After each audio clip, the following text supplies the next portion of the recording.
Welcome to this next instalment of the graduate TSO video interviews. My name is David Dindley and I'm a technical software engineer graduate. And joining me today is Lisa Neale. So, hello Lisa.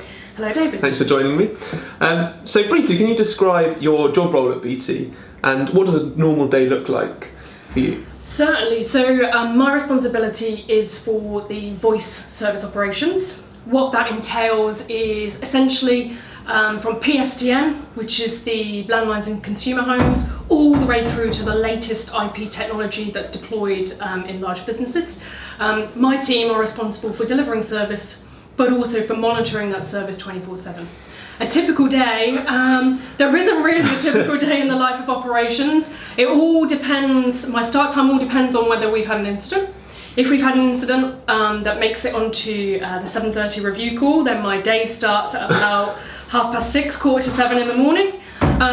If we don't, then I get a slightly longer line and can start about 8:30, but every day is very, very different. Fantastic. And how long have you been at BT and how did you come about working for this company? So officially, this is my 10th year in BT, but I actually joined when I was 18. So 14 years ago, I joined straight from school. Yeah. I decided to take year in industry because I wasn't sure whether going to university at the time was the right thing for me. And I always say right now, if apprenticeships had been as great as they are now, I definitely probably would have, well, I would never have made it to university. But I decided to take a gap year and work in what is now in Openreach, in copper planning and network regulations and way leaves. Okay, so did you get like a party for your 10th year in BT? Did they give you something exciting? Well, my 10th year is in September. Oh, okay. So we'll find out. We'll find out in Gold watch? I don't know what they give you at BT. I'm definitely sure it's not a gold watch. And so how did you get from joining, on that placement year 18 and then starting in what is now Openreach to where you are now? What sort of the path roughly did you take? Okay, so after I finished my year in industry, I did decide to go to university. I studied a Bachelor of Science in Computer Science with music. So 2/3 of my degree was computer science and 1/3 of it was music. I then joined BT in 2006 as a direct entry. So I came outside of a graduate scheme or an apprenticeship program. And it is probably, even till this day, the only decision I ever made for money. So, and the reason I say that is I was offered a place on the graduate scheme, but if I came as a direct entry, there was a little bit more money in it. So that's why I came as a direct entry. I started in commercial contracts, so all of the contracts for the network equipment that we have, if the guys in BT can't fix it, making sure there's a contract with that third-party supplier to ensure that they can help us to fix it. I then decided that I wanted to do something a little bit different, but still with numbers and still with technology, so moved into a business operations part of the business, looking after, at the time, which was, I think it was in Operate, I used to look after the field engineering, data centres, transmission, power, all the kind of the business operations around making sure we've got the right resource in the right place, how do we match demand and supply of our people, how do we make sure that each of the different parts of the organisation are hitting the numbers, both from a financial perspective but also customer experience. From there I got slightly frustrated, probably this time 3 years ago, that actually the directors kind of had all the responsibility. And I wanted to kind of run an operation and really, because I knew kind of it from the outside, I really wanted to delve in and have a go myself. So 3 years ago, I took over what was delivery part of voice, so all the provision processes. And then 2 years ago, had the opportunity to combine voice service delivery with voice operations and create a combined unit. Wow, so quite a journey then. Quite a journey. I must ask, you did computer science and music. Yes. What instruments do you play? I play the trumpet. Okay. I sing very badly. But I also play the flugelhorn, which is like a squash trumpet in a brass band. That's the most amazing. What was it? The flugelhorn. Oh, that's so fantastic. And will you be watching Eurovision on Saturday? Oh yes, definitely. Yes.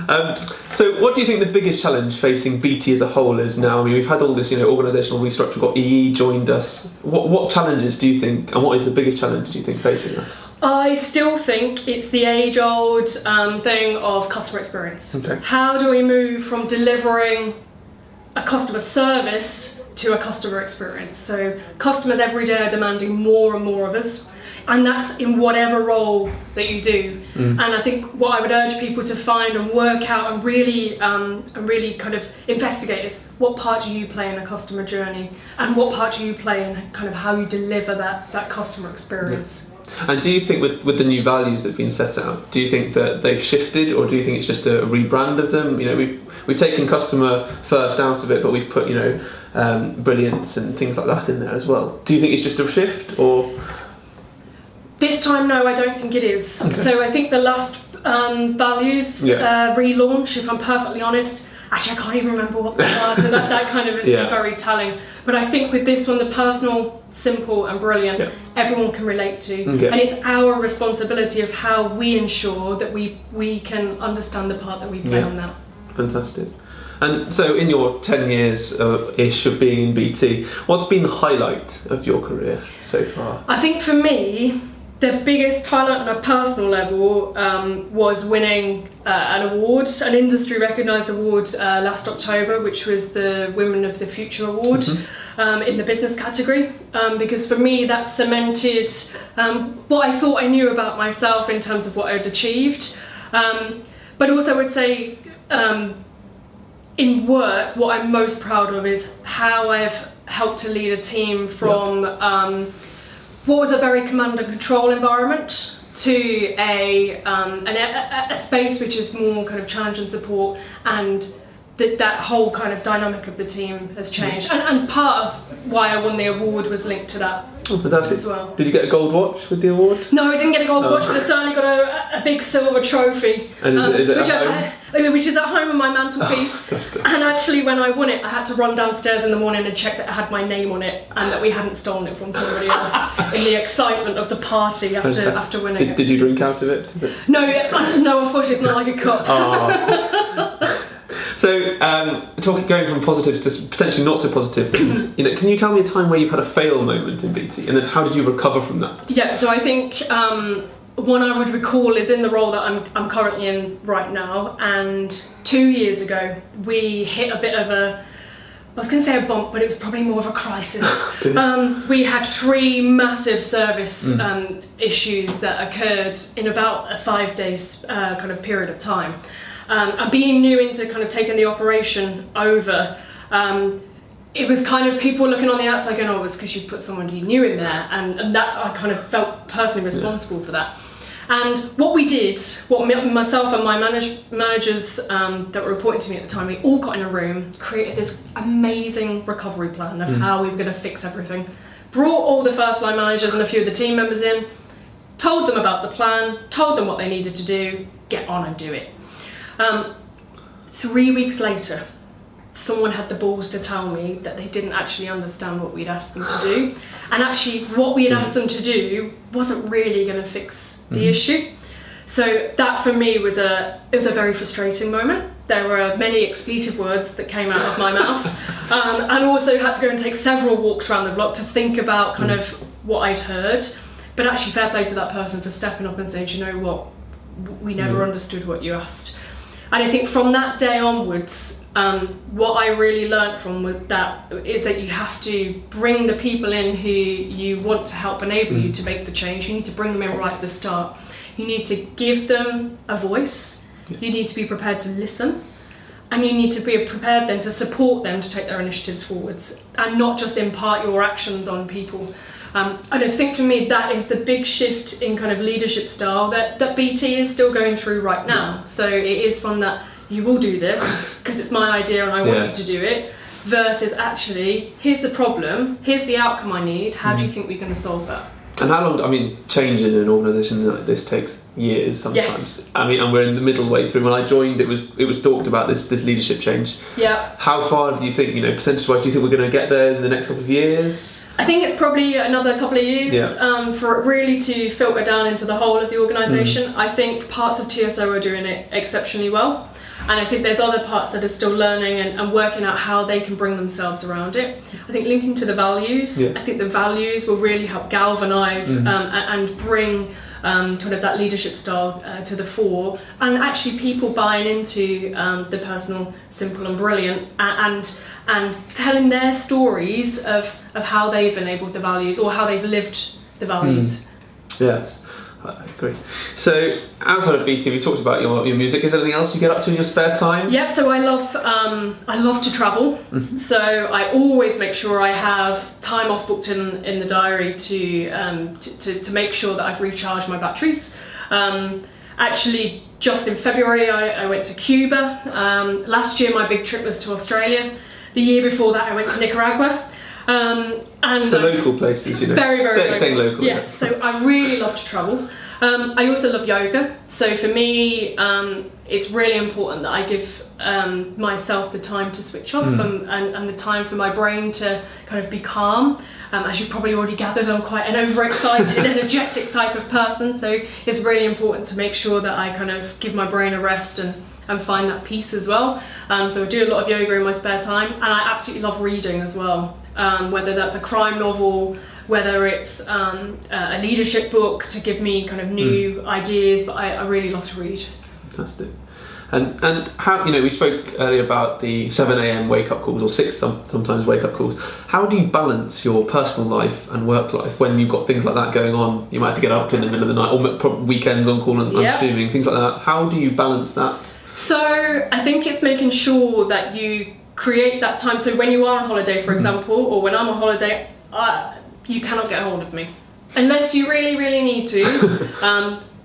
My team have my personal mobile number in case of an absolute extreme emergency, but I make sure I switch off.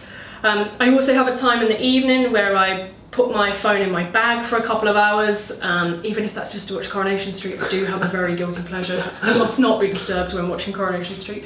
But I think it's just making sure that you kind of create that time. And I've accepted that, and I'm comfortable with the fact that I spend a lot of time at work. So live by the fact that I must find life achievements, I call them, both inside and outside of work, and the two really do cross over. But also have to have fun.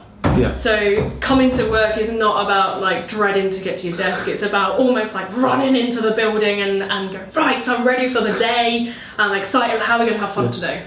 Your poor team, they must be, I want the coffee first. And then you're... There's no time for coffee. No time for coffee. So how do you think the work you do links in with the grad scheme? Have you been I mean, I saw you when I first joined, actually. You came and did a presentation. You just said to me outside that you're going to come and talk to us again in a couple of weeks. So, you know, what is your view of the grad scheme and the apprentice scheme? You've mentioned apprentices as well. So actually I've been a great recruiter of apprentices, and I guess unofficially, I think I am the largest recruiter of apprentices in TSO over the last 3 years. I've recruited 60 apprentices. For me, if we are going to ensure that we can continue to support the network, we can continue to support all of the developments and the new technology that's coming along, apprentice and graduate recruits are absolutely vital in order to do that. I think the other part that I've played as well is to get involved in sharing my story, hence why I'm kind of coming into the interview right now, because I think it's really important that you've got role models to aspire to. And to see that actually you can navigate the organisation and kind of work out how to do that in the best way, and that people are here to help and support you. But I'm an absolute great advocate of both the grad and the apprenticeship programme. Brilliant, that's good for us. So finally, before we just wrap up, if you could say something to a new joiner, whether apprentice, external or graduate, what would it be? I will always recount my first day in BT and rocking up to Rugby Telephone Exchange. And someone in the office told me, BT is absolutely what you make it. You can hide in the shadows of everybody else, or you can be there right at the forefront, sharing your ideas and working out how you get heard. So that is what I would say is to any new joiner in the organisation, is BT is what you make it.